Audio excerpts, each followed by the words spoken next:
to political expediency. For the senior high schools, we cannot talk about it now, but we know it is due to political expediency. Because you cannot allow somebody to enjoy all the benefits of being in the boarding house. And at the end of the day, another person will be a day student and will not enjoy it. So definitely that is the reason. Okay.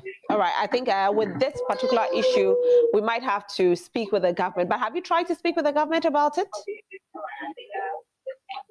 Oh, yeah. When it comes to the review of the free senior high school, as they call it, all these things are issues that we have raised. As it's being called, or as they call it? As they call it. How do you call it? Called. Definitely. It's free in quotes. Okay. All right. So you've addressed it and nothing has been done about it? Oh, we are that everybody is calling for the review of the free senior high school so that we'll look at all these bottlenecks. Because we definitely know the reason why these students are even being fed. And we know why a lot of the children are now day students. Well, they are day students. And it is very heartbreaking when school closes and you see them, especially when you are driving from Usu through to Tema. You see a lot of these senior high school children standing by the roadside, stopping and begging people to pick them in their trucks. Sometimes there's a three-wheel motorcycles and they sit at the back, and it's very disheartening. But I think it is something that all stakeholders will have to look at. It is an issue on its own. So let's talk about the school feeding. I was going to ask you, if this had to do anything with the school feeding. Probably there's a correlation somewhere that I don't know about.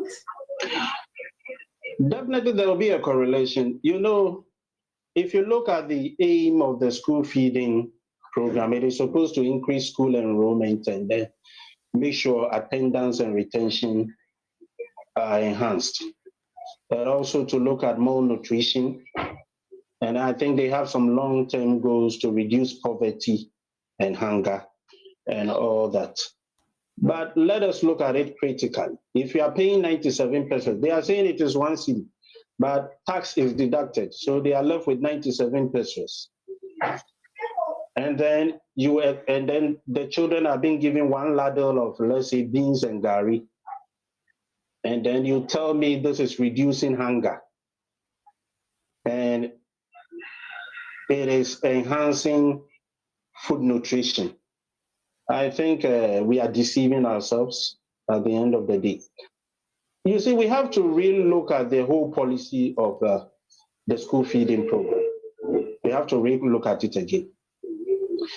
There is a particular group of people that we can look at and ensure that the program really do what it intends to do.